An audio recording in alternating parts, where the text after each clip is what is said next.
हरे राम राम राम हरे हरे, हरे कृष्ण कृष्ण कृष्ण हरे हरे, हरे राम राम राम हरे हरे, हरे कृष्ण कृष्ण कृष्ण हरे हरे, हरे राम राम राम हरे हरे, हरे कृष्ण कृष्ण कृष्ण हरे हरे।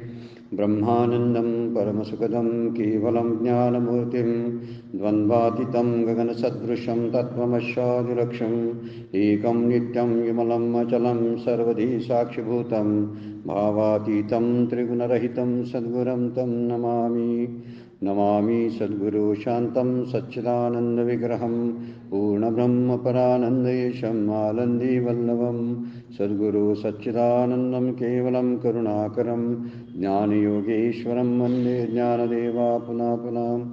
अलङ्कापुरी पुण्यभूमि पवित्र तिथे नांदतो ज्ञानराजा सुपात्र, तया आठविता घडे पुण्यराशी, नमस्कार माझा सद्गुरु ज्ञानेश्वरांशी। सर्व संतांना वंदन, सद्गुरूंना वंदन, आपणा सर्वांना वंदन करून चिंतनाला सुरुवात। कालपर्यंत आपण 101 नंबरची ओवी 5व्या अध्यायातील विचार करत होतो। 19 नंबरच्या श्लोकावरची 101 नंबरची ओवी, अध्याय क्रमांक 5। तैसे नाम रूप तयाचे, एरवी ब्रह्मची तो साचे, मन साम्य आले जयाचे सर्वत्र गा। त्या देहाचे नाम आणि रूप या ब्रह्मस्वरूपापेक्षा त्याला वेगळे वाटायला लागतात। म्हणजे पाहताना तो जो संसाराकडे पाहत असतो ज्ञानीपुरुष, त्यावेळी नामरूपाचा बाध करून पाहत असतो। ज्यावेळी नामरूपांचा बाध होतो त्याला बाध समानाधिकरण म्हटलेलं आहे। काल आपण एक शास्त्राची प्रक्रिया पाहिली होती, एक मुख्य समाधानीकरण आणि एक बाध समानाधिकरण असे 2 प्रकार सांगितलेले आहेत। त्यामध्ये परमपूज्य काका ज्यांना फोर्स जास्त करतात किंवा जास्त ज्याचा आग्रह धरतात ते बाध समानाधिकरण आहे। कारण मुख्य गोष्ट आहे, मुख्य समाधानीकरण घडायचं तसं घडतं। त्याला अर्थ आहे देवाचं आणि माझं मूळचं मॅचिंगच आहे, कारण त्याच्यातनी माझ्यात असणारी लक्षणं समान आहेत। त्यामुळे देवाचं आणि माझं बरोबर जुळतं, पण माझं आणि संसाराचं जुळत नाही। मी मात्र होतंय काय, ज्यांच्याशी जुळत नाही त्यांच्याशी जुळवाय गेले की भांडणं होतात।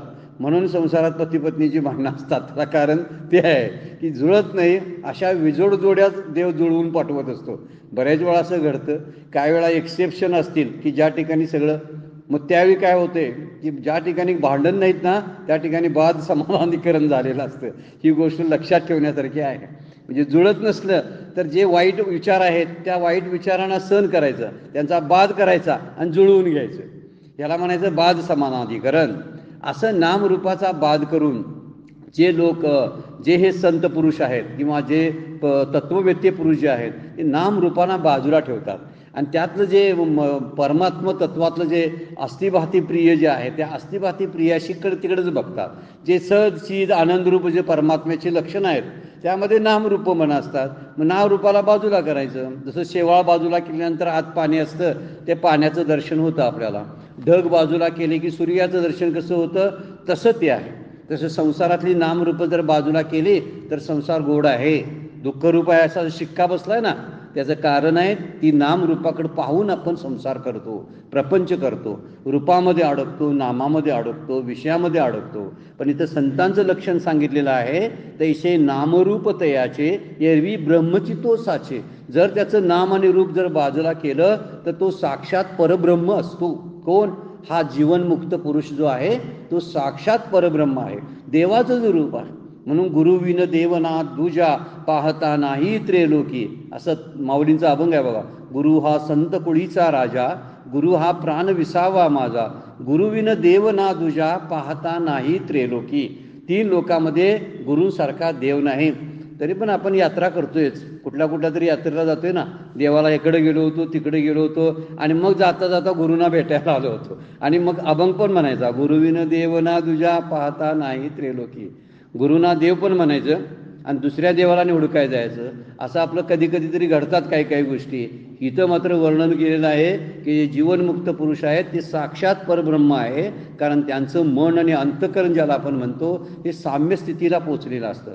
जगामधला कुठलाही भेद त्यांच्या अनुभवास येत नाही, कुठेही भिन्नता नाही, अभेदत्वानं पाहतात। म्हणजे त्यांचे सगळे भेदशून्य अवस्था ती जगत असतात। म्हणून म्हटलंय मन साम्य आले जयाचे सर्वत्र गा। कारण ज्यांचे मन सर्व ठिकाणी साम्याला प्राप्त झालेले असते, असं त्याचा अर्थ केलेला आहे त्या ओवीचा.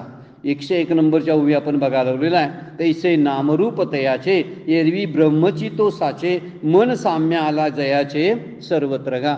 सगळ्या ठिकाणी त्याला साम्यत्व दिसतं. अर्जुनाला बोलताना भगवंत म्हणतात, अर्जुना समत्व चित्ताचे ते सार जाण योगाचे देते मन आणि बुद्धीचे ऐके अति. जिथं मन आणि बुद्धी ऐक्याला पावतात तिथंच आपल्याला परब्रह्माची गाठ पडते. कारण समत्व आलं की देव दिसायला लागतो. कुठं? सगळीकडं. ज्याला आपण नामरूपामध्ये नामरूप बघत होतो त्या नामरूपाच्या ऐवजी भगवंत दिसायला लागतो. असं जर झालं तर केव्हा समत्व आलं चित्ताला, तर एवढं समत्व येणं कठीण आहे. मागच्या वेळा आपण एक श्लोक बघितला, विद्या विनयन संपन्ने शब्द जो श्लोक आहे की जो सगळ्यांच्याकडं कुत्र गाय किंवा चांडाळ या सज्जन त्या सगळ्यांच्यामध्ये तो देव पाहतो. आपल्याला एवढी साम्यदृष्टी येणार नाही, पण आणायचा प्रयत्न आपण प्रयत्नानं किंवा अभ्यासानं केला पाहिजे, अशी त्यामध्ये अपेक्षा आहे. 101 नंबरच्या ओवीमध्ये वर्णन करताना त्या ब्रह्मवेत्या पुरुषाचं वर्णन केलेलं आहे की ज्याने ब्रह्मतत्व जाणलेलं आहे, परमात्म्याला जाणलेलं असतं. त्यांच्यासाठी सगळं जग ही त्यांचं जवळचं अवयव आहेत. तुका म्हणे एका देहाचे अवयव सुख दुःख जीव भोग पावे. सुखदुःख ही जीव रूपानं बाजूला पडल्यामुळं अनुभवाला येतात, पण त्याचा आत्मा हा सर्वात्मा झालेला असतो. हे विश्वची माझी घरं आयशी मती जयाची थोर किंबहुना चराचर आपण झाला. 12व्या अध्यायामध्ये माऊली बोलतात, हे विश्व आपलं घर झालं तर त्या घराची मोडतोड त्याला जाणवायला लागेल काय? स्वतःच्या घराची सांगा. भिंतीला चिरा पडलेल्या आहेत, घराचा कलर भिंतींचा उडून गेलेला आहे, असं त्याला जाणवेल का? स्वतःच्या घराचं नाही, कारण त्याने विश्वाला घर मानलेलं आहे आणि विश्वाच्या घराला काय तडे जात नाहीत. म्हणून तुकाराम महाराज म्हणतात, एका देहाचं अवयव म्हणजे जग आहे. देह हे जग हे विराट पुरुष ईश्वर जो आहे त्याचा हा देह आहे. आणि आपण सगळे जीव जे आहोत ते हात पाय डोळे नाक कान अंतःकरण ही त्यांचे अवयव आपण आहोत, असं तुकाराम महाराजांनी एक रूपक त्याच्यावरती केलेलं आहे. आणि खरं अशी साम्यदृष्टी आपल्याला प्राप्त झाली तर ते ब्रह्मविद पुरुष जे जीवनमुक्त आहेत ना त्यांच्या वाट्याला हे आलेलं आहे. त्यामुळं हे ब्रह्म निर्दोष आहे, सम आहे, याचं वर्णन केलेलं आहे. आणि म्हणून अशा ब्रह्मवेत्या पुरुषांचं अनुकरण करू नये, पण अनुसरण करावं म्हणतात. अनुकरण आणि अनुसरण यामध्ये थोडासा फरक आहे शब्दामध्ये, बरं काय. त्यांचं अनुकरण म्हणजे काय? ते चालतात कसं, बोलतात कधी उठतात, काय खातात, डोळे कसे हलवतात, हातपायांची हालचाल कशी असते, त्यांचे हावभाव कसे असतात, अशी कॉपी करणं, याला काय अर्थ आहे? कॉपी करायची असेल तर त्यांच्या तत्वज्ञानाची करायला पाहिजे. ते चालतात बोलतात का उपयोगाचे आहेत सांगा बघू? आपल्या दृष्टीनं काहीच उपयोगाचं नसतं. आणि त्यांच्या प्रारब्धाप्रमाणे ते वागत असतात. त्यांच्यात काही असतील त्यांच्या वागण्यातल्या ज्या पद्धती त्या त्या प्रारब्धाप्रमाणे आणि पूर्वकर्माप्रमाणे असतात. आपण अनुकरण करू शकत नाही. माझा स्वभाव वेगळा आणि सत्पुरुषांचे स्वभाव वेगवेगळे असतात. त्यामुळे त्यांचं अनुसरण करावं. अनुसरण म्हणजे ज्या मार्गानं ते गेले त्या मार्गानं आपण जाण्याचा चालण्याचा प्रयत्न करावा. त्यांचं तत्त्वज्ञान म्हणजे आयडॉल म्हणून ते असावेत. आपल्यासमोर आदर्श व्यक्ती म्हणून त्यांना मानावं. त्याशिवाय दुसरं आपल्यासाठी गुरुच आदर्श असतात, अन्य कोणी असूच नये असा एक शास्त्र सांगतं. मग त्यांच्या दृष्टीनं त्यांचं अनुसरण करावं. गुरु बोलतात तसं वागा, गुरु करतात तसं करू नका, असा एक दोहा आहे कबीर महाराजांचा.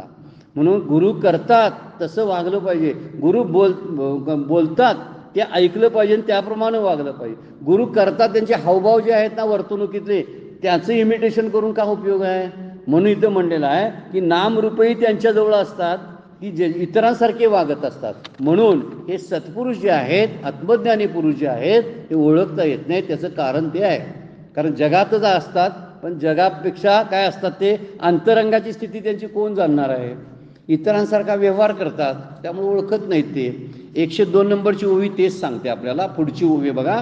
ऐसीने समदृष्टी जो होय तया पुरुषा लक्षणही आहे, अर्जुना संक्षेप सांगेन पाहे अच्युत म्हणे. अच्युत म्हणजे भगवान श्रीकृष्ण बोलून दाखवतात, तया पुरुषा लक्षणही आहे, त्या पुरुषाची काही लक्षणं पण असतात आणि ती लक्षणं जाणून घे. अर्जुनाला भगवंत सांगायला आले, ऐशी समदृष्टी जो होय, अशी समदृष्टी ज्याला प्राप्त झालेली असते त्याची काही लक्षणं असतात. ती संक्षेपानं मी आता तुला पुढच्या श्लोकापासून पुढच्या ओवीपासून सांगणार आहे, असं माऊली बोलतात आणि भगवंती बोलतात. समदृष्टी जो असतो त्या पुरुषाला लक्षणं असतात. अर्जुना बघ, तुला हे लक्षण थोडक्यात सांगतो असं श्रीकृष्ण भगवान बोलायला लागलेले आहेत. कारण आत्मज्ञानी हा जो आहे तो त्याच्या आचारावरून आणि व्यापारावरून ओळखावा लागतो. त्याचे आचार कसे असतात. तुकोबांचा अभंग आहे, जे का रंजले गांजले त्याशी म्हणी जो वापले, तोची साधू ओळखावा देव तेथीची जाणावा. असे जे आहेत ना, ज्यांच्याकडे समत्व आलंय, दया करणे जे पुत्राशी तेची दासा आणि दासी. तुका म्हणे सांगू किती त्याची भगवंताच्या मूर्ती. कोण भगवंताच्या मूर्ती आहेत. जे दया करणे जे पुत्राशी तेच दासा आणि दासी.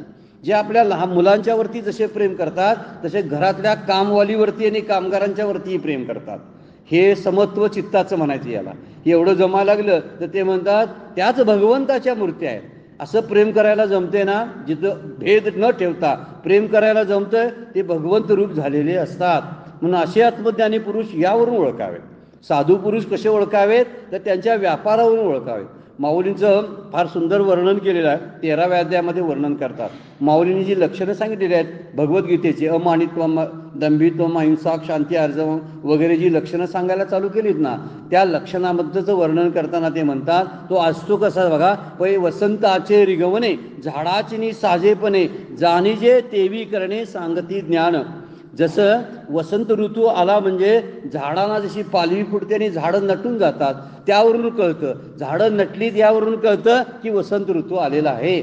तसं ज्ञानीपुरुषांच्या चेहऱ्यावर आणि त्यांच्या आचारावरून कळतं की हे मुक्त झालेले आहेत. ते स्वतःला मुक्त म्हणत नाहीत, जग त्यांना मुक्त म्हणतं. जगाने मुक्त म्हटलं तरी ते त्याला काय प्रतिसाद देत नाहीत की तुम्ही मुक्त आहात असं मला वाटतं, तर त्याला ते प्रतिसाद देत नाहीत. कारण मुक्ततेचा अनुभव जो असतो ना तो ज्याला त्याला येत नाही. त्यामुळे मुक्त झाला असा कोणतरी बोले जाय मुखे तुका म्हणे दुःखे बांधिला तो. जर तोंडानं मुक्त झालोय असं कोण म्हणत असेल तर तो दुःखानं वेढला आहे असं समजा, असं तुकाराम महाराज म्हणतात. त्यामुळे ते स्वतःला कधी मुक्त समजत नाही, पण त्यांच्या लक्षणावरून लोक जाणतात. कोण लोक जाणतात. ज्यांना थोडं जरी संतांची लक्षणं त्यांच्याकडे आहेत तेच संतांना ओळखू शकतात, अन्य ओळखू शकणार नाही. आपण म्हणतो मला परिचय, मला ओळखलं नाही कसं काय, मला आता ओळखलं नाही कसं काय, असं जे म्हणतात ना याचा अर्थ काही लक्षणं तरी त्यांना दिसायला पाहिजेत. हा एक गोष्ट. दुसरी गोष्ट त्याची पात्रता ओळखण्याची आहे की नाही ही एक गोष्ट. ती ओळखण्याची पात्रता त्याच्याकडे यायला लागते ना. त्यामुळं मग काय सद्गुरूंना जर देहरूपीच समजायला लागलो आपण तर मग त्यावेळी कशा होतं की ते देहरूपाच्या बाबतीतच आपल्याला अनुभवायला येतात. कारण आमचंच ते तादात्म्य सुटलेलं नसतं. आणि त्यामुळं इथं माऊली बोलतात की न बोलता सुद्धा ते बोलतात, न बोलता ते बोलतात. का तर त्यांचं ज्ञान बोलत असतं. न बोलता ते बोलतात याचा अर्थ त्यांचं ज्ञान बोलत असतं आणि त्यावरून ते कळत असतात. कशा उभ्या टाकल्यात बघा. असे भूमीचे मार्दव सांगे कोंबाची लवलव, नाना आचार गौरव सुकुलीनाचे. एखादा कुलीन आणि घरंदाज पुरुष कशावरून ओळखावा तर त्याचं आचार जे असतात त्यावरून ओळखावा. आणि माऊली त्यासाठी दृष्टांत काय देतात बघा. भूमीचे मार्दव, जर भूमी जमीन ओली झालेली असेल, सांगे कोंबांची लवलव, कशामुळे कळते तिथं ओलसरपणा आहे तर तिथं कोंब फुटलेले असतात, अंकुर फुटलेले असतात, गवत आलेलं असतं. त्यावरून समजतं की खाली पाणी आहे. तसं आत ज्ञान आहे की नाही हे त्याच्या आचारावरून समजत असतं. हा आचार समजणं फार अवघड गोष्ट आहे असं सांगितलेलं आहे. संत पण सांगतात समदृष्टीचे पुरुष ओळखणं आणि त्यांची लक्षणं ओळखणं त्यासाठी थोडी तरी आपल्याकडे असायला पाहिजेत ना. म्हणून इथं म्हणतात अथवा संभ्रमांच्या ऐती स्नेहो जैसा ए व्यक्ती. जसा एखादा अतिथी जो चांगला असतो ना, सज्जन असतो, तो सज्जन कशावरून ओळखावा तर तो प्रेम व्यक्त करत असेल अतिथीबद्दल तर त्यावरून सज्जन ओळखावा. का दर्शनाची या प्रशस्ती पुण्यपुरुषो, दर्शनावरून ओळखतं की तो पुण्यपुरुष आहे की नाही. हे पुण्यपुरुषाची लक्षणं कुणाला ओळखता येतील खरं. काही वेळा पुण्यपुरुष समोरून गेला तरी आपल्याला कळत नाही. त्याचं कारण त्यांच्यातली उणीव नव्हे तर आपल्यात असलेला तो दोष आहे, म्हणून आम्हाला कळत नाही. ते मोठं पण ओळखायला तसा पारखीसुद्धा लागतो ना. एखादं रत्न घरामध्ये असेल तर म्हणतात ना, कुठं कीर्तनामध्ये कथा सांगतात की दाराला लावायला दगड आणून ठेवलेला होता. पूर्वीची दारं जायची ना वाऱ्यानं, म्हणून दाराला लावायसाठी दगड म्हणून ठेवलेला. तर एक शहाणा माणूस म्हणे रत्नपारखी त्यांच्या घरामध्ये आला आणि म्हटलं ह्या दगड कुणी ठेवला इथं. तर म्हणजे आम्ही बऱ्याच वर्षापासून इथं आहे. त्यांनी बघितला तो, अरे म्हटलं हे रत्न आहे. मग त्यांना माहितीच नव्हतं. वर्षानुवर्षे तिथंच पडला होता. ह्याची लाखो कोट्यावधी रुपये किंमत आहे. हा वास्तविक तुमच्या तिजोरीमध्ये असायला पाहिजे होता, हा कसा बाहेर कसा टाकला? याला अर्थ कारण काय आहे बघा, की त्याला ओळखणारा तसा पारखी असावा लागतो. त्यामुळं जीवनमुक्ताला सुद्धा ओळखणारा पारखी असावा लागतो. ही पारखपणा जो आहे त्यासाठी जीवनमुक्तानीच लक्षणं सांगितलीत बरं काय. त्यांची लक्षणं कोण सांगणार दुसरं, तर त्यांनाच माहीत असतं, म्हणून त्यांनी लक्षणं सांगितलेलं आहे. त्यामुळं आत्मज्ञानानंतर इंद्रिय व्यापारामध्ये काहीतरी फरक पडला नाही तर त्यास ज्ञान झालं नाही असंच समजावं ना. काहीच फरक नाही, इतरांसारखा आहेच, पण फरक केव्हा? व्यावहारिक लौकिकदृष्ट्या तो वागतो, बरोबर आहे, खातो, जेवतो, झोपतो, बोलतो, नोकरी करतो, व्यापार करतो, ह्या गोष्टीवरून काय तो प्रापंचिक आहे असं समजू नये फक्त. असं करून सुद्धा त्याच्यात काही ठराविक लक्षणं दिसत असतात. ती लक्षणं भगवद्गीतेनं दुसऱ्या अध्यायामध्ये स्थितप्रज्ञांची लक्षणं सांगितलेली आहेत, 12व्या अध्यायामध्ये भक्तांची लक्षणं सांगितलेली आहेत, 14व्या अध्यायामध्ये गुणातीतांची लक्षणं सांगितलेली आहेत. या लक्षणावरून असा पुण्यपुरुष ओळखता येतो. बघितलं पाहिजे की तो साधू कसा असतो तो, आणि त्या साधूची लक्षणं सांगितलेली आहे. म्हणून वर्णन करताना माऊलीसुद्धा बोलतात, कालच्या चिंतनामध्ये आपण उभी घेतली होती, ते चालते ज्ञानाचे बिंब, तयाचे अवयवते सुखाचे कोंब, एरवी माणूसपणते भांब, लौकिक भावूक, असा शब्द माऊली वापरतात त्यांच्याबद्दल. हे संत मंडळी आणि जीवनमुक्त पुरुष कसे असतात? तर ज्ञानाचे चालते बोलते बिंब असतात.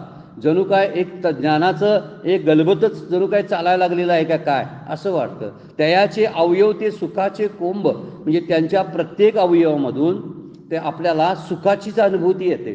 त्यांच्या सहवासात बसलं की आपल्याला सुख अनुभवायला येतं, आपल्याला शांत वाटतं. त्यावरून ओळखायचं. गोंदवलेकर महाराज म्हणायचे, ज्यांच्या सहवासामध्ये आल्यानंतर आपल्याला श्रीराम जय राम जय जय राम म्हणावंसं वाटतं ना, तोची साधू ओळखावा म्हणायचे ते.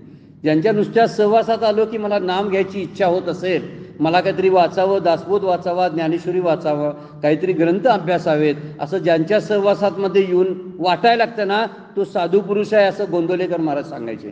तो सज्जन आहे, म्हणजे त्याची संगती पकडावी. म्हणून आत्मज्ञानी पुरुषांची लक्षणं सांगायला आता भगवंत चालू करणार आहेत पुढच्या श्लोकापासून. माऊलीही त्यांचं वर्णन करणार आहेत की नेमकं कसं आहे. पुढे एक श्लोक 20व्या नंबरचा श्लोक आपण पाहतोय आता 5व्या अध्यायामधला. 2च ओव्या माऊलीने त्यांच्याबद्दलच्या टाकलेल्या आहेत, पण भगवद्गीतेने फार सुंदर वर्णन केलेलं आहे. काय म्हणते बघा, न प्रहस्यत प्रियम प्रापे न उद्विजतेच प्राप्य अप्रियम. वर्णन करताना कशी करतात बघा. स्थिर बुद्धीर सम्मूढ ब्रह्मविद ब्रह्मणी स्थिता, जो ब्रह्म राहून ब्रह्मातच स्थित झालेला असतो, आणि ज्याला न प्रहस्यत प्रियम प्राप्य, एखादी गोष्ट ज्याची बुद्धी ब्रह्माच्या ठिकाणी स्थिर आहे, ब्रह्माविषयी तो अज्ञान रहित आहे आणि विचाराने स्थित झालेला आहे. आणि आणखीन शब्द बघा, अनुकूल विषय प्राप्त झाले तरी हर्षित होत नाही. न प्रहसित प्रियम प्रापे, प्रिय असलेली गोष्ट जर प्राप्त झाली तर त्याला हर्ष म्हणजे आनंद वाटत नाही. आणि प्रतिकूल विषय प्राप्त झाले तर उद्विग्न होत नाही. हे ज्ञानी पुरुषाचं लक्षण आहे बघा. यावरून ओळखावा ज्ञानी पुरुष कसा आहे, की जो चांगली एखादी गोष्ट जी आपल्याला वाटते दुर्मिळ होती ती गोष्ट प्राप्त झाली तर प्राप्त झाल्यानंतर त्यांच्या चेहऱ्यावर हास्य निर्माण होत नाही किंवा ते प्रभावित होत नाहीत त्या घटनेमुळं प्रभावित होणं ही गोष्ट वेगळी आहे बरं का. त्याला काय आपण म्हणतो, संसर्गित होणे. संसर्ग होतो आपल्याला, कधी कधी सुखाचा संसर्ग होतो, कधी कधी दुःखाचा संसर्ग होतो. आणि संसर्ग झाला की विकार येतातच ना, आणि ते विकार आपल्याच इंद्रियावरती दिसायला लागतात. याचं मात्र कसं आहे, हा जो जीवनमुक्त आहे तो कुठलीही प्रिय गोष्ट प्राप्त झाली म्हणून उत्साहानं नाचत नाही, किंवा अप्रिय प्राप्त झालं म्हणून विषाद पावत नाही. ह्या दोन्ही गोष्टी त्याच्याकडे बघायला मिळतात, आणि त्याची बुद्धी अत्यंत स्थिर झालेली असते.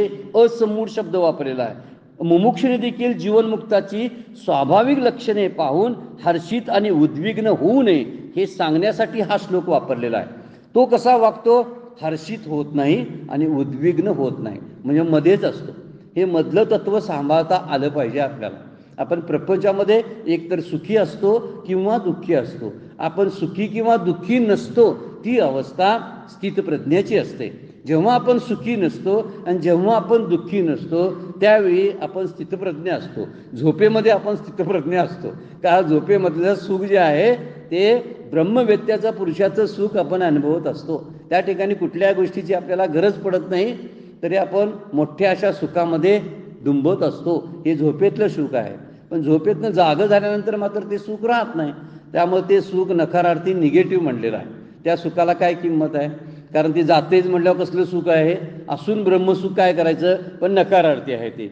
इथं वर्णन करतात त्याची बुद्धी स्थिर झालेली असते.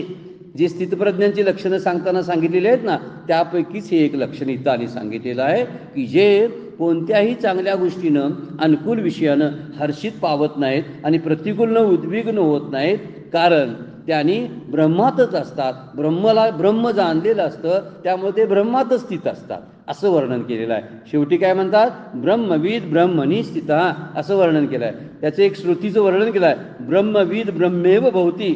जे ब्रह्म जाणतात ते ब्रह्मरूपच होतात. श्रुतीचं वचनच आहे, ब्रह्मविद ब्रह्मेव भवती. म्हणजे ज्यांनी ब्रह्म जाणलेलं आहे, ज्यांना आत्मज्ञान झालेलं आहे, त्या आत्म्याच्या आनंदामध्ये संतुष्टता बाळगत असतात. जगाच्या आनंदाशी, विषयातून मिळणाऱ्या सुखाशी त्यांचा तीळ मात्रही संबंध ते ठेवत नाहीत, कारण ते त्यांच्या सुखात असतात. म्हणजे इतरांची सुख बघून ते सुखी होत नाही. म्हणून हा कोणताही विषय एक विचार जर केला तर नित्य नसतो. संसाराला सत्य समजणं हीच मूढता आहे असं शास्त्र सांगतं. हे असमूढ असतात. असमूढ शब्दाचा अर्थ आहे, समूढ शब्दाचा अर्थ आहे की ते काय होतात? ते कुठल्या प्रकारानं मोहित होत नाहीत, अशी त्यांची नित्यता असते. कारण संसाराला त्यांनी सत्य समजलेलं नसतं. आपण प्रपंचाला, नात्यांना सत्य समजतो, त्यामुळे त्याकडून मिळणाऱ्या प्रतिक्रिया त्याही सत्य असतात आणि त्या प्रतिक्रियेमुळं आपण सुखी किंवा दुःखी होत असतो. त्या प्रतिक्रिया काय चांगल्याच असतील अशा नाही, कधी कधी चांगल्या असतात, कधी कधी वाईट असतात आणि त्यामुळं आपण प्रभावित होतो. आपलं अंतःकरण लगेच काय होतं? प्रभावित होतं. एखाद्या शांत असलेल्या डोहामध्ये पाण्याचा खडा टाकावा, दगड टाकावा, त्यावेळी तिथलं जे तरंग उडतात ना, त्याचं प्रभावित होणं असतं. तसं प्रभावित होणं आपल्या अंतःकरणामध्ये घडत असतं. कोणतरी चांगलं बोललं तरी तरंग उमटतात, कोणतरी वाईट बोललं तरी तरंग उमटतात. यापेक्षा जीवनमुक्त पुरुष मात्र वेगळे आहेत. त्यांना कोणत्याच गोष्टीचे तरंग उमटत नाहीत, जर कधी सुखाची नाहीत आणि कधी दुःखाची नाहीत. असं कारण त्यांनी संसाराला कधीच नित्य मानलेलं नसतं. त्यामुळे इष्ट होऊ दे नंतर अनिष्ट होऊ दे, अनुकूल होऊ दे प्रतिकूल होऊ नये, हे नुसतं वाटणंच आहे ना. चांगलं झालं असं जे म्हणतो ते चांगलं झालं हे वाटणं आहे. मानलं मी चांगलं झालं असं. सुख मी मानतो म्हणून सुख आहे आणि दुःख मी मानतो म्हणून दुःख आहे. मानण्याला शास्त्रानं मान्यता दिलेली नाही आहे. खरी गोष्ट ती आहे. वास्तव काय हे पाहिलं पाहिजे. मी मानतो म्हणून मी तिथं सुखी किंवा दुःखी होतो. मी येणाऱ्या एखाद्या घटनेला सुख आलं असं म्हणतो, मी म्हटलं, पण सगळी म्हणतात काय तसं सांगा? माझ्या आयुष्यात एखादी सुखाची घटना घडली तर सगळीजण म्हणतात काय तुम्हाला हे सुखाची घटना आहे? कदाचित तोंडावर म्हणत असतील, पण आपले विरोधक आहेत ना, ते त्यांना दुःख झालेलं असतं त्याच घटनेमुळं. की आपल्या घरामध्ये एखादी चांगली बातमी आली किंवा काहीतरी सुखाचा प्रसंग घडला तर आपले वैरी जे असतात ना, त्यांना फार वाईट वाटत असतं. आता त्याच घटनेमुळं मला सुख वाटतं, त्याच घटनेमुळं माझ्या वैऱ्याला वाईट वाटतं. याचा अर्थ ते सुख किंवा दुःख नाही असा त्याचा सरळ अर्थ आहे. मग कशामुळं सुख झालं? मी मानलं म्हणून सुख आहे, मी दुःख मानलं म्हणून दुःख आहे. तसं इथं आहे, हर्ष होणं किंवा उद्विग्न होणं हे त्या सत्पुरुषांच्याकडं नसतं, कारण त्यांनी त्या दोन्ही घटनेला मिथ्या मानलेलं आहे. हर्षित होणं हेही मिथ्या आणि उद्विग्न होणं हेही मिथ्या. एखादी चांगली घटना घडणं हे मिथ्या आहे आणि वाईट घटना घडणं, सुख आणि दुःख किंवा मान आणि अपमान, निंदा आणि स्तुती, ही दोन्ही मिथ्या आहेत असं ते त्या द्वंद्वाला ते मानत नाहीत. म्हणून ते द्वंद्वातीत होतात आणि त्यामुळे त्यांना सुखदुःखाचा अनुभव येत नाही. आपणही तसंच करावं. सुखात राहू नये, दुःखात राहू नये, दोन्ही गोष्टी करता येतात. मग आपण आनंदात राहू शकतो. सुखात आणि दुःखात नसतात ते आनंदात असतात. मग आपल्याला सुखात राहायची सवय झाली ना, म्हणून आपल्याला दुःखात राहावं लागतं असा त्याचा अर्थ आहे. म्हणून आनंदाच्या काही वृत्ती वर्णन केल्यात शास्त्रानं. बघा काय म्हणतात, प्रिय, मोद आणि प्रमोद असे 3 विभाग केलेले आहेत त्याचे. 3 प्रिय, मोद आणि प्रमोद. प्रिय कशाला म्हणायचं? इष्ट एखादी आपल्याला आवडणारी गोष्ट आहे, त्या आवडणाऱ्या गोष्टीच्या नुसत्या पाहण्यानं, दर्शनानं सुद्धा आनंद होतो. आपल्याला खायची काहीतरी इच्छा आहे आणि कुठेतरी आपण एखाद्या बेकरीमध्ये त्याच्यामध्ये काउंटरवर जाऊन काही पदार्थ पाहिले तर पाहिल्यामुळे सुद्धा आपल्याला आनंद होतो. एखाद्या गोष्टीमध्ये आपण मोठ्या शोरूममध्ये गेलो, कपडे पाहायला लागलो, तर लावलेली कपडे असतात, त्या कपड्यातला एखादा कपडा आपल्याला आवडतो, त्यामुळे सुद्धा आपल्याला आनंद होतो, त्याला प्रिय म्हणतात. दुसरी एक गोष्ट आहे बघा, मोद. तीच गोष्ट जी मला आवडलेली आहे ती प्राप्त झाल्यावर किंवा ती वस्तू एखादी आपल्या मालकीची झाल्यावर जो आनंद प्राप्त होतो त्याला मोद म्हणतात. म्हणजे प्रिय आणि मोद कसे फरक केलाय बघा शास्त्रानं. आपण सगळ्यालाच म्हणतोय आनंद झाला, मला आनंद झाला, असा आनंद नाही. या आनंदाच्या वेगवेगळ्या वृत्त्या आहे. एखाद्या इष्ट वस्तूच्या दर्शनानं होणारा आनंद हा प्रियमध्ये मोडतो. दुसरा, जी एखादी इष्ट असलेली वस्तू आहे, अनुकूल गोष्ट आहे, ती मला प्राप्त झाली आणि आपल्या मालकीची झाली, तर त्यामुळे आपल्याला मोद होतो, मोद. आणि समजा ती प्रत्यक्ष भोगायला जर मिळाली, प्रत्यक्ष भोगायला, तर त्यामुळे होणारा जो आनंद आहे ना त्याला प्रमोद म्हणतात. म्हणजे विभागणी केलेली आहे, फक्त आपल्या माहितीसाठी म्हणून विभागणी असते, ती शास्त्रानं केलेली आहे. वास्तविक तिन्हींचा अर्थ एकच आहे तसा बघायला गेलं तर, कारण ह्या घटना तात्काळ घडत असतात. पण बरेच वेळा एखादी पाहिलेली गोष्ट मला मिळेलच असं नाही, त्यामुळे ती माझ्या मनामध्ये उणीवसारखी राहूनच जाते.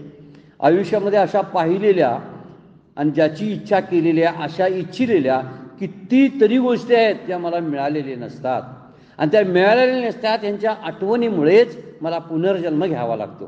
ती आठवण असते माझी की मला मिळालेली नाही वस्तू, आणि ती मिळालेली वस्तू प्राप्त करण्यासाठी जीव पुन्हा जन्माला येत असतो. म्हणून मला काही मिळालेलं नाही, कारण मी काय आणलं नव्हतं, तर मला मिळाले ते माझ्यासाठी बरोबर आहे असं समजून जे समाधानामध्ये राहतात ना, ही समत्वाला प्राप्त होतात. त्यांना हर्ष होत नाही, त्यांना उद्वेगसुद्धा होत नाही. हे दोन्हीमध्ये ते समानता बाळगत असतात. अशी समानता ही जीवनमुक्तासारखं असतं. म्हणून मनासारखं घडावं असं वाटणं हीच मुळात दुःखाची सुरुवात आहे. का म्हणतोय आपण माझ्या मनासारखं घडावं? असं जर प्रत्येकाच्या मनासारखं घडावं आणि घडलं असतं तर हलकल्लोळ माजला असता पृथ्वी तलावरती. सगळ्यांनाच वाटत असते मी शेजाऱ्याचं काहीतरी वाईट व्हावं म्हणत असतोय, आणि शेजारी म्हणतोय माझं वाईट व्हावं, आणि दोघांचंही वाईट झालं तर तसं होतच नाही. काय वाईट व्हायचं, काय चांगलं व्हायचं ते अगोदर ठरलेलं असतं, ते नियोजित असतं. हे म्हणण्यामुळे होत नाही. म्हणून माझ्या मनासारखं घडावं हेच मनाच्या दुःखाला कारणीभूत गोष्ट आहे. आपण दुःखी होतो त्याचं कारण ते आहे की माझ्या मनासारखं घडावं. मुळात मनातच आलं, हिथूनच दुःखाला सुरुवात, आणि तसं घडावं परत असं वाटणं ही दुसरीची दुःखाची सुरुवात. आणि त्यामुळं असं कधी घडत नाही आणि अशी दुःखाला सुरुवात होते. म्हणून मनासारखं घडलं की आपल्याला हर्ष होत असतो, आनंद होत असतो, आणि मनाविरुद्ध घडलं की उद्वेग होत असतो. ह्या दोन्ही घटनेपासून जीवनमुक्त संत पुरुष वेगळे असतात, बाजूला असतात. आम्ही फक्त हर्ष आणि उद्वेगाला सामोरे जातो, त्यासाठी प्रतिक्रिया देत असतो. हर्षाच्या प्रतिक्रिया असतात आणि उद्वेगाच्याही प्रतिक्रिया आपल्या असतात. आणि प्रतिक्रिया रहित, प्रतिक्रिया शून्य जगणं हे जीवनमुक्तांचं लक्षण आहे. आपल्याला जगता येते काय? प्रयत्न करावा. जास्त ग्रंथ नाही वाचता आले तरी चालतील, याच्यावर जास्त बोलता आलं नाही तरी चालेल, पण प्रतिकार शून्य जगता येते काय बघायला पाहिजे. मला प्रतिक्रिया द्यायची नाही आहे म्हणून असं थांबता येते काय? कोणतरी बोललं की बोलावंसंच वाटते.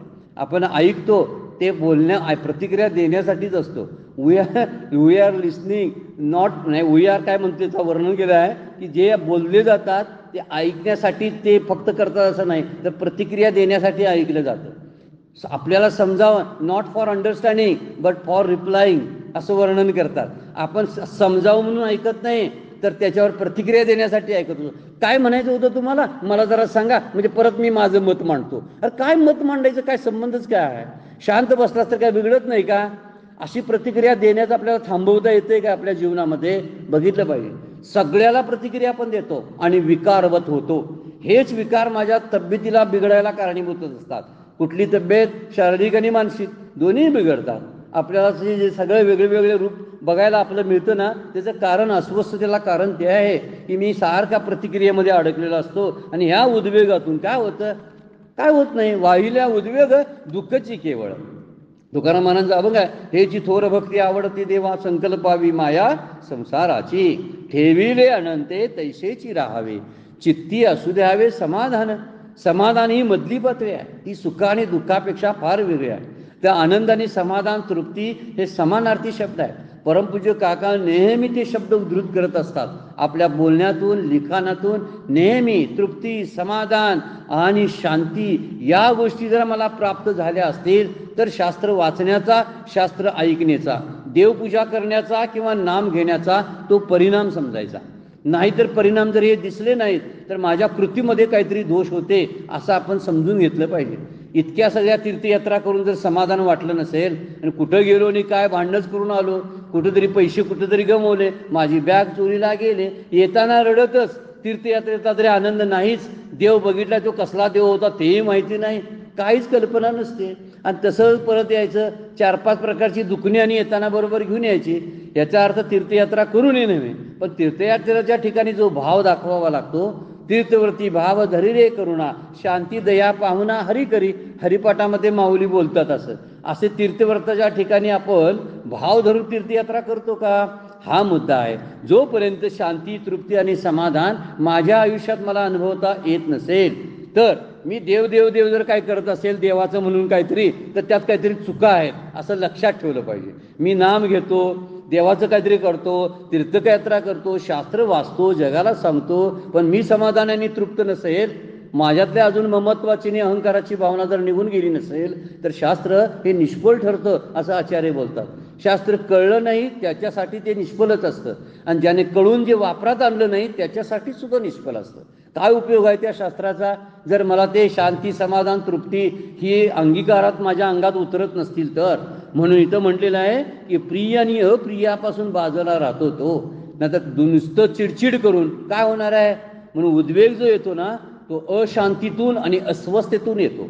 आपण तृप्त झालेला नसतो, मला सारखं काहीतरी हवंसं वाटतं, आत्ता आहे ते कमीच वाटत असतं, आणि नेहमी कमी वाटणं हेच उद्वेगाचं कारण आहे. मला उद्वेग जो होतो ना ते माझ्या मनासारखं घडत नाही म्हणून, माझ्या मनासारखं मिळत नाही म्हणून, माझ्या मनासारखी माणसं भेटत नाहीत म्हणून, भेटलेली माणसं माझ्या मनासारखी बोलत नाहीत म्हणून, माझा पाहिजे तसा आदर सत्कार करत नाहीत म्हणून, माझं आदरातिथ्य होत नाही म्हणून, हा उद्वेग आहे. वाहिल्या उद्वेग दुःखची केवळ, भोगणे ते फळ संचिताचे. तुकाराम महाराज म्हणतात भोगणं जे आहे ना आपल्या आयुष्यातलं ते संचिताची देणगी आहे. आपण स्वीकार करायला नको काय शांतपणाने, आणि तो शांतपणाने स्वीकार करणं ही साधना आहे खरी. याला अभ्यास म्हणतात. अभ्यास म्हणजे काय, नुसती ग्रंथ अभ्यास करणं, वाचणं, त्या टिपणं काढणं, त्याच्यावरती काहीतरी मतप्रकटन करणं एवढाच अभ्यास नाही. तेही करावं, पण ते करता करता त्यातलं शास्त्रातलं माझ्यात काहीतरी उतरायला लागले की नाही हे तपासावं. रोज उठून सकाळी उठल्याबरोबर तपासावं, रात्री झोपताना तपासावं.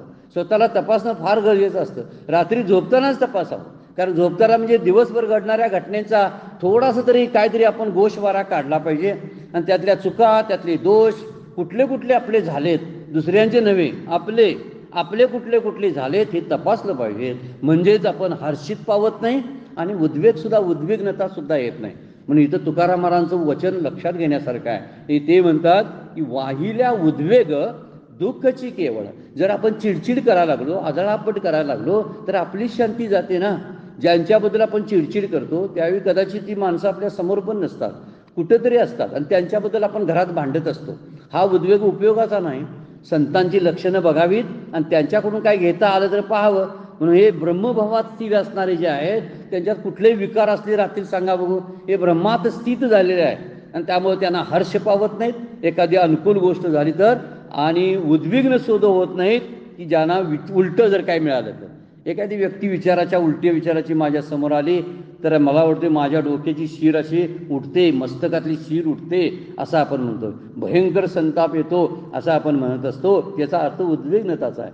दुःखेश व उद्विग्न म्हणा, सुखेश विगत स्पृहा वर्णन केले दुसऱ्या अध्यायामध्ये स्थितप्रज्ञांची लक्षणं सांगताना, की तो कसा असतो.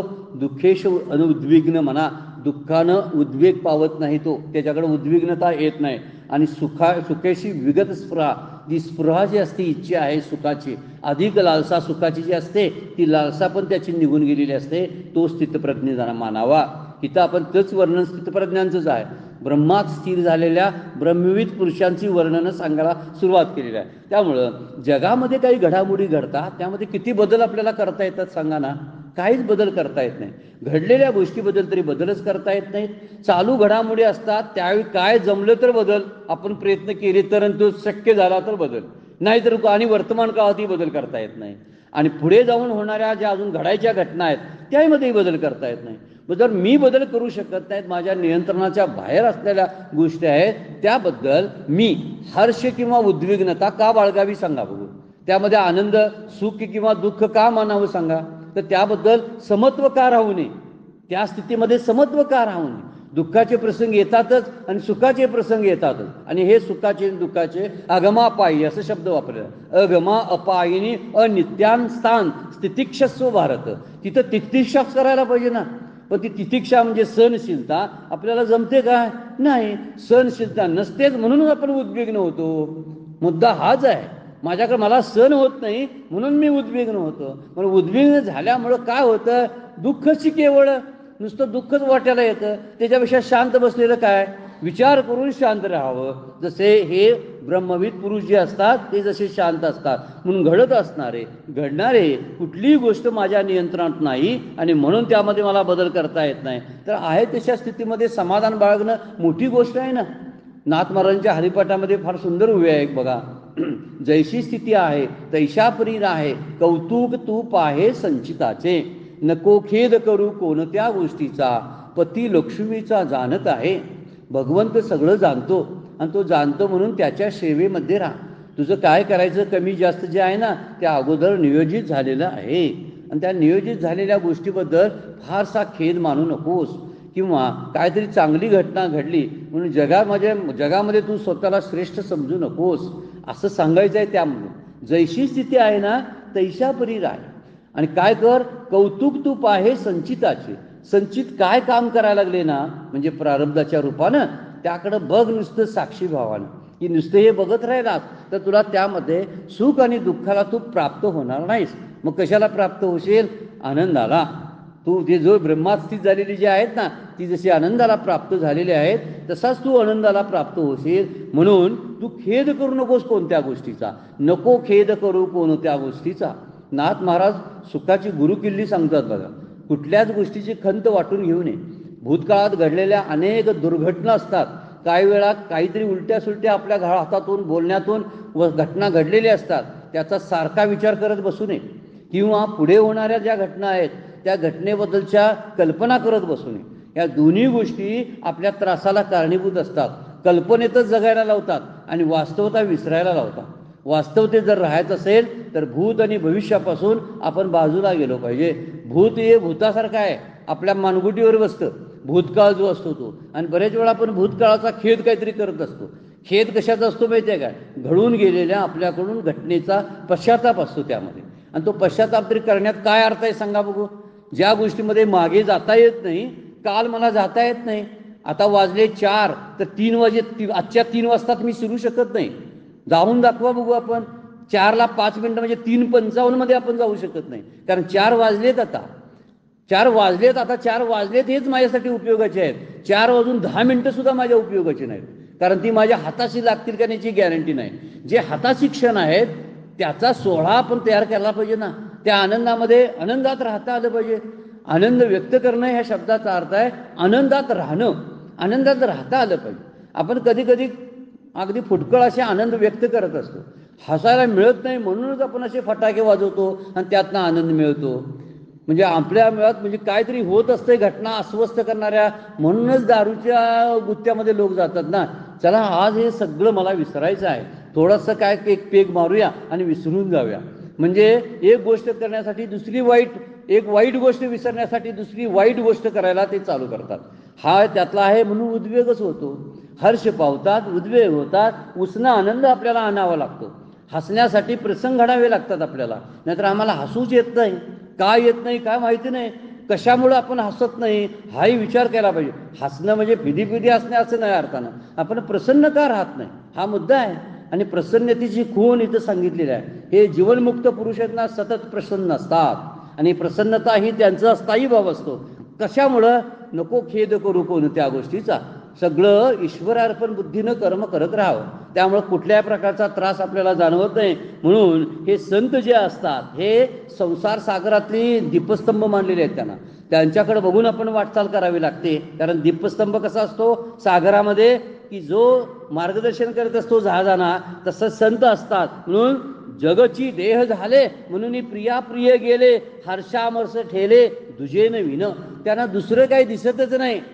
त्यांना म्हणून त्यांचा हर्ष आणि अमर्ष दोन्ही निघून जातात. म्हणजे प्रिय अप्रिय दोन्ही निघून जातात. काय प्रिय वाटत नाही, काही अप्रिय वाटत नाही, मजेत असतात. काय कमवलंय याच्याबद्दल काय कमवलंय याच्याबद्दल खेद नसतो, आणि काय कमवणार आहे याच्याबद्दलच्या कल्पना करत बसत नाही, आणि म्हणून तो आनंदात असतो. ह्या दोन्ही गोष्टी आहेत ना, कल्पना करणं आणि मागच्या गोष्टीबद्दल खेद करणं, ह्या दोन्ही गोष्टी आपल्या आनंदाला काय करतात, धक्का देत असतात. आणि म्हणून आपण त्यातनं बाहेर पडलं पाहिजे. सगळ्या संतांचे संसार सगळे चांगले होते का, आनंदही होते. किंबहुना त्यांचा संसार चरित्र पाहिली तर लक्षात येतं की त्यांनी फार कष्ट सोसलेलं आहे त्यांच्या एकंदर आयुष्यामध्ये. कुणाला सुखाची प्राप्ती झाली. तुकोबांचा मोडका संसार होता तरीही तो त्यांना प्रिय होता. म्हणजे मोडका होता तरीही प्रिय होता. बायको म्हणे त्यांची काय होते, कर्कशा होते, असं त्यांच्या अभंगामध्ये ते बोलतात. सत्य गोष्ट त्या दोघांनाच माहिती, नवरा बायकोना. आपल्याला बोलण्याची तशी हिंमत करणं बरोबर नाही की त्यांची बायको म्हणे कर्कशा होती. आता कर्कशा होती की कशी होती कुणाला माहिती, पण त्यांनी वर्णन केलंय. आता ही गोष्ट जर आपण त्यांच्या बाबतीतली लक्षात ठेवली तर ते म्हणतात बरे झाले देवा. कशाबद्दल, की बाईली भेटली कर्कशा, बरे या दुष्काळे पिडा केली, अनुतापे तुझे घडले चिंतन, झाला वमन हा संसार. चांगली बायको भेटली असती तर संसारात गुंतलो असतो, आणि तुझ्या भजनाला मला वेळच मिळाला नसता. म्हणून म्हणतात तुकाराम महाराज, बायको विरोधा विचाराची भेटली ती बरं झालं.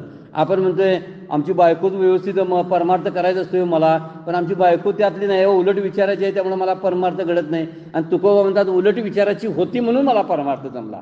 आपल्यातनी त्यांच्यात हा फरक आहे. नाथ महाराजांचा वाडा होता, समृद्धी होती, भरभराट होती, संपत्ती होते, श्रीमंत होते, सावकार होते. रोज पुरणपोळीचं जेवण त्यांच्या घरी असायचं, आणि नाथ भागवत सांगायचे, सगळे लोक जेवायला बसायचे. इतकी त्यांच्याकडे समृद्धी होती म्हणून परमार्थ राहिला का, नाही राहिला. दोन्हीतला फरक लक्षात घ्या. नाथ महाराजांची समृद्धी त्यांच्या परमार्थ आणि मोक्षाच्या आड आली नाही, आणि तुकाराम महाराजांचं दारिद्र्य त्यांच्या मोक्षाच्या आड आलं नाही. मग माझी असली स्थिती जी मधली चांगली आहे ना, मग ती स्थिती माझ्या मोक्षाच्या आड काय यावी, असं हे जीवनमुक्तांची लक्षणं. एखादं लक्षण माझ्यात का उतरू नये असा विचार आपण करणं यांच्या चरित्रावरून आपण लक्षात येतं. म्हणून इथं म्हणतात तुकोबाची बायको बघा, नाथांची बायको बघा. नाथला नाथ म्हणायचे, माझी बायको फार प्रेमळ आहे आणि म्हणूनच मला संसार करता आला. तिनं सगळं घरातलं सांभाळलं आणि म्हणून मला परमार्थाच्या गोष्टी करता आल्या. तुकाराम महाराज म्हणतात ती विरोधात होती आणि म्हणून मला परमार्थ करता आला. कबीर महाराज म्हणतात बायको मेल्यानंतर, भले हो मेरी मटकी फुटी रे, मै तो पाणी भरत से छुटी रे. मग काय विचार आहेत बघा. बरं झालं एक पाणी भरायचा माठ होता, तो आता भरायला लागणार, कारण माठ फुटला आज, आणि फुटल्यानंतर आता उद्यापासून पाणी भरायला लागत नाही, मजाच आहे आपली, असं ते म्हणतात. आता माठ फुटला, बायको मेल्यानंतर ते बोलतात बरं काय, म्हणजे बायकोच्या जबाबदारीतून मी मुक्त झालो. आता हे एकदम क्रूरतेचं लक्षण नाही बरं काय. नंतर त्यांना आपण म्हणे काय निर्दयी माणूस आहे हो, बायको मेल्याचा आनंद व्यक्त करतो. आनंद व्यक्त करत नाहीत ते, तर तेच वास्तवता स्वीकारतात. आता बायको मेले म्हणून तेच रडत बसतील काय सारखे, काय नाही. तर ते म्हणतात बरं झालं, उलटं म्हणतात की आता उद्यापासून तिची जबाबदारी माझ्यावरती कमी झाली, मी भजनाला रिकामा झालो. हे फार मोठ्या विचारांचं मी सत्पुरुषांची वर्णन आहे. म्हणून वर्णन करताना माऊली सुद्धा बोलतात, सुखी संतोषानं यावे, दुःखी विषादानं भजावे, लाभ अलाभ धरावे मना माझे. कुठल्याही प्रकारचा लाभ अलाभ मनामध्ये धरू नये. गोमटे काही पावे तरी संतोषतेने ना भिभवे, माऊलींची उभी आहे बघा दुसऱ्या अध्यायामध्ये. काहीतरी चांगलं त्यांना प्राप्त झालं तरी संतोषतेने ना भिभवे, म्हणजे ते संतोषाने पराभूत होत नाहीत. उलटा विचार आहे. म्हणजे संतुष्टता पराभूत करते. फालतू गोष्टी एखादी प्राप्त झालेली असते त्यामुळे उगीच संतुष्टता वाटत असते, ती पराभूत होणं आहे म्हणतात. आणि जर ओकटीने नागवे विषादाचे किंवा वाईट प्राप्त झाले तर ते वाईटानेच त्या विषादाला मारून टाकतात. म्हणजे वाईट गोष्टीचा वापर करून वाईट गोष्ट घालवतात. किती सुंदर विचार माऊली मांडतात बघा. म्हणून ओकटे का गोमटे हे काहीच तया नुमटे, रात्रंदिवस न घटे सूर्याशी जीवी. सूर्याचं उदाहरण देऊन माऊली सत्पुरुषाचं वर्णन करतात. ओकट म्हणजे वाईट, गोमट म्हणजे चांगलं. ओकटे का गोमटे हे काहीच तया नुमटे, त्याची त्याला जाणीवच राहत नाही चांगलं वाईट याची. आणि रात्रंदिवस न घटे सूर्याशी जेवी. सूर्याला जसा रात्र माहीत नसते आणि दिवसही माहीत नसतो, सापेक्षतेनं दिवसही माहीत नसतो आणि रात्रही माहीत नाही. रात्र तर त्यानं कधीच बघितलेलीच नाही. तसं चांगलं आणि वाईट, सुख आणि दुःख, लाभ आणि हानी यांच्याकडं सत्पुरुषांचं लक्षण जात नाही. म्हणून हा श्लोक त्या अर्थानं सांगतो. वर्णन माऊली कशी करतात बघा. तरी मृगजळाची पुरे जैसे न लोटीजी का गिरीवरे तैसा शुभाशुभी न विकरे पातळी आजो. काही शुभाशुभ घटना घडू द्या त्याचा विचार तो करत नाही. कारण जसं मृगजळाचं पूर आलं तर पर्वत तुटून जात नाही, पर्वत आहे तसाच राहतो. आता मृगजळाचा पूर म्हणजे नाहीच, मुळात मृगजळच नाही, त्याचा पूर कसा येईल? आणि पर्वत खरोखरच्या पाण्यानं तुटत नाही, मृगजळाच्या पाण्यानं का तुटेल? तसा मिथ्या असलेला संसार यांना का भीती दाखवेल सांगा बघू? दाखवणारच नाही. मृगजळ म्हणजे मिथ्या आहे, आणि मिथ्या असलेल्यामुळं जसं गिरीवर वाहून जात नाहीत, पर्वत वाहून जात नाहीत, डोंगर तुटत नाहीत, तसं हा खच्चीकरण याचं होत नाही. कोण मोठी संकट जरी आली, कारण संकटांना तो मृगजळाच्या पुरासारखं मानतो. संकट आली तर ती मृगजळ आहेत, मिथ्या आहे असं मानतो. सुख आलं ते सुद्धा मृगजळ आहे असं तो मानतो. म्हणून दोन्हीला सुखदुःखाला तो प्राप्त होत नाही. तोची तो निरुता समदृष्टी तत्वता हरिमने पंडुसुता तोची ब्रह्म. म्हणून भगवंत सांगतात, हरिमने म्हणजे भगवान वाच शब्द जो वापरला आहे, भगवान म्हणतात काय? तोच ब्रह्म आहे, दुसरा कोण नाही. काय म्हणतात बघा, तोच खरा निश्चयी, तोच खरा समदृष्टीचा पुरुष आहे, आणि तोच परमार्थता ब्रह्म आहे, की जो अशा मृगजळाच्या पुरानं काय होत नाही, हलत डुलत नाही, जसा पर्वत हलत नाही तसा. दोन दृष्टांत देऊन त्याचं वर्णन केलेलं आहे. तैशी शुभाशुभी न विकरे, तसे चांगले आणि वाईट प्राप्त झाले सुद्धा तरी तो हर्ष विषादानी विकारी होत नाही. म्हणजे गोमट असू दे आणि ओकट असू दे, त्याच्यावर थोडं माता तीळ मात्र सुद्धा परिणाम होत नाही. अशा अर्थाच्या श्लोकावरती माऊलींनी दोनच ओव्या केलेल्या आहेत. 103 आणि 104 नंबरच्या ओवीचं चिंतन आता आपण 5व्या अध्यायातलं पाहिलेलं आहे. वेळ संपलेली आहे, आपल्याला थांबावं लागते. आजची सेवा सद्गुरूंच्या चरणी, भगवान ज्ञानेश्वरांच्या चरणी अर्पण करून विराम घेऊया. पुंडलिक वरदारी विठ्ठल श्री ज्ञानदेव तुका.